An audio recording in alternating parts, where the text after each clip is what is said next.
আসসালামু আলাইকুম। আ আশা করছি আপনারা সকলে অনেক ভালো এবং সুস্থ আছেন। তো আমরা হোস্টিংগারে কিভাবে সাবডোমেইন ক্রিয়েট করতে হয় সেটা আমরা দেখব। সো আমরা প্রথমে হোস্টিংগারে লগইন প্যানেলে চলে যাই। এখানে লগইন করার পর আপনারা আপনাদের দেখতে পারবেন আপনার যে হোস্টিং সেই হোস্টিং এর মধ্যে কতগুলো ওয়েবসাইট আছে সেটা আপনারা দেখতে পারবেন। ঠিক আছে? আর পাশাপাশি আপনারা এই যে হোস্টিং এর যে লেফট সাইডের যে প্যানেলটা আছে সেখান থেকে আপনাদের ওয়েবসাইটগুলোতে প্রবেশ করবেন। সো এইখানে আমার যে হোস্টিংটা আছে সেই হোস্টিং এর মধ্যে এখন পর্যন্ত ৭টা ওয়েবসাইট এখানে হোস্ট করানো আছে। সো আমি চাচ্ছি আমার এই যে muntasirhasna.com এইটার আন্ডারে একটা ডোমেইন সাবডোমেইন ক্রিয়েট করতে। ঠিক আছে? অর্থাৎ প্রত্যেকে প্রত্যেকটার আন্ডারে আলাদাভাবে এভাবে আমরা ডোমেইন সাবডোমেইন ক্রিয়েট করতে পারবো। সো আমরা muntasirhasna.com এইটার আন্ডারে আমি যেহেতু সাবডোমেইন ক্রিয়েট করব সেই জন্য এই ওয়েবসাইটের ড্যাশবোর্ডে চলে যাব। সো এই ওয়েবসাইটের ড্যাশবোর্ডে আমি যখন আসলাম, এসে লেফট সাইডে আমি দেখতে পারবো ডোমেইন। এই ডোমেইন অপশনে ক্লিক করব। ডোমেইন অপশনে ক্লিক করলেই নিচে দেখব সাবডোমেইন। সো আমি এখন যদি একটা সাবডোমেইন ক্রিয়েট করি তাহলে এটা muntasirhasna.com এই ডোমেইনের আন্ডারে সাবডোমেইনটা ক্রিয়েট হবে। সো আমি এখানে লিখতে পারি টেস্টিং। ঠিক আছে, আমরা দেখলাম টেস্টিং muntasirhasna.com। এখন এখানে খুবই ইম্পর্টেন্ট একটা বিষয়, এই যে কাস্টম ফোল্ডার ফর সাবডোমেইন, আপনি যদি এইভাবে কাস্টম ফোল্ডার করে না রাখেন তাহলে আপনার কোনো কারণে যদি সাবডোমেইনের কোনো ডাটার প্রয়োজন পড়ে, কোনো ফাইলসের প্রয়োজন পড়ে, তাহলে কিন্তু আপনি যখন হোস্টিংয়ে খুঁজতে যাবেন, ফাইল ম্যানেজারে খুঁজতে যাবেন, তখন অনেক হ্যাসেল পোহাতে হবে। ঠিক আছে, বা মাঝে মাঝে খুঁজে পেতে আপনাদের অনেক সমস্যা হবে। সো সেই কারণে এখানে টিকমার্কটাকে ওপেন করবেন, অবশ্যই এটা অবশ্যই মনে রাখবেন, টিকমার্কটাকে ওপেন করবেন।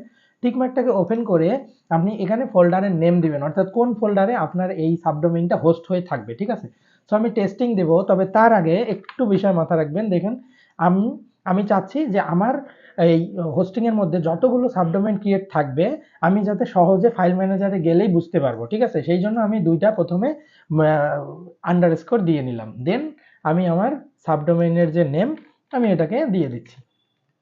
সো আমি একটা ফোল্ডার ক্রিয়েট করলাম, ফোল্ডারটার নাম কিরকম থাকবে, প্রথমে দুইটা আন্ডারস্কোর, দেন হচ্ছে ফোল্ডারের নেম। ঠিক আছে, আর এখানে আমরা কিছু করব না, পাবলিক HTML ডিরেক্টরি আর কোনো কিছু নাই, শুধুমাত্র custom folder for subdomain, then create, অর্থাৎ আমরা আলাদা একটা ফোল্ডার ক্রিয়েট করলাম এবং সেখানে আমরা সাবডোমেইনটাকে হোস্ট করলাম। এই যে হচ্ছে আমাদের এখন সাবডোমেইনটা আমরা এখানে দেখতে পাচ্ছি। এটা কিভাবে আমরা দেখব, দেখেন এই যে ফাইলস আছে, ফাইলস থেকে ফাইল ম্যানেজারে চলে আসবেন।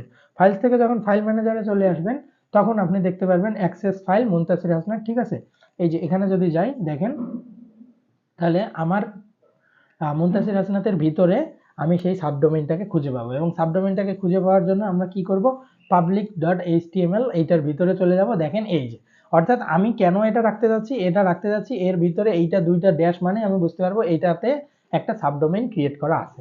সো আপনারা অবশ্যই এই মার্কটা দিবেন। ঠিক আছে, এই মার্কটা দিলে আপনারা বুঝতে পারবেন যে এইটার ভিতরে একটা করে সাবডোমেইন ক্রিয়েট করা আছে। এবার একটু ব্যাকে আসি।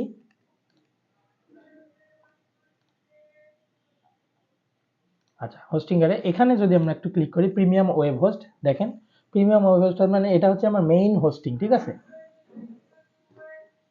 সো মেইন হোস্টিং এর মধ্যে আমরা এই যে ডোমেইন গুলোকে দেখতে পারবো, দেন এখানে হচ্ছে মেইন ডোমেইন গুলো দেখতে পারবো। আমি যদি মুনতাসির হাসনাতের ভিতরে যাই তাহলে পাবলিক HTML পাবো, এখান থেকে আমি আমার যে সাবডোমেইনটা ক্রিয়েট করা আছে সেটা দেখতে পারবো। সো আপনারাও এরকম একটা চেষ্টা করবেন, সাবডোমেইনের ভিতরে এরকম দুইটা করে আন্ডারস্কোর দিয়ে তারপরে সাবডোমেইনের ডিরেক্টরিটা দেখায় দেওয়া। ঠিক আছে, তাহলে আপনার নতুন একটা ফোল্ডার ক্রিয়েট হবে এবং এভাবে সাবডোমেইন আপনারা এখান থেকে ক্রিয়েট করতে পারবেন।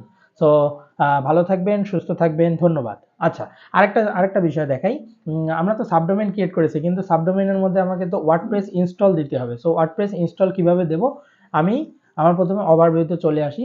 আমার ওভারভিউতে চলে এসে আমি এখানে ডোমেইন ডোমেইন ডোমেইন থেকে আমরা সাবডোমেইন ক্রিয়েট করেছি। এই যে ওয়েবসাইটে ক্লিক করলে অটো ইনস্টলার পাবো, আমরা এখানে ক্লিক করব। অটো ইনস্টলার ক্লিক করলে আমরা কি পাবো, দেখেন আমাদের এখানে কিন্তু আমার muntasirhasna.com এ ওয়ার্ডপ্রেস ইনস্টল করা আছে, কিন্তু আমি এখন সাবডোমেইনে ক্রিয়েট করব। ঠিক আছে, সো সেই কারণে ওয়ার্ডপ্রেসটাকে আমি সিলেক্ট করে দেব। ওয়ার্ডপ্রেসটাকে সিলেক্ট করে দেওয়ার পর আমরা ওয়েবসাইটের টাইটেল আমরা দিচ্ছি, ধরেন যে টেস্টিং এ রাখতেছি। ঠিক আছে, টেস্টিং রাখছি। অ্যাডমিনিস্ট্রেটিভ ইউআরএল ইমেল এটা আপনারা চেঞ্জ করে দেবেন। ইউজার নেম আপনারা চেঞ্জ করে দিবেন, আমি ধরেন অ্যাডমিন রাখতেছি। আর পাসওয়ার্ড অবশ্যই একটা দিয়ে দেবেন, স্ট্রং পাসওয়ার্ড দিবেন। ঠিক আছে, ওদের পাসওয়ার্ডই রাখলাম, দেন নেক্সট। দেন এইখানে দেখেন ইনস্টল, আমরা অবশ্যই update only the minor version. ঠিক আছে, এই মাইনর ভার্সন ছাড়া অন্য কিছু দিবেন না।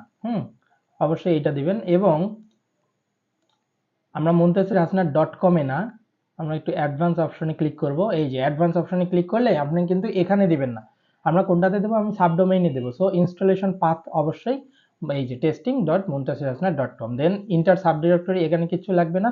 নিউ ডাটাবেস পাসওয়ার্ড আমরা এইটা চাইলে দিতে পারেন, বাট আমি রিকমেন্ড করতেছি না, ঠিক আছে। দেন নেক্সটে ক্লিক করবেন, ইনস্টল করবেন। তাহলে আপনার যে সাবডোমেইনটা ক্রিয়েট করলেন, সাবডোমেইনের মধ্যে আপনি এখানে ওয়ার্ডপ্রেসটাকে ইনস্টল দিতে পারতেছেন, ঠিক আছে।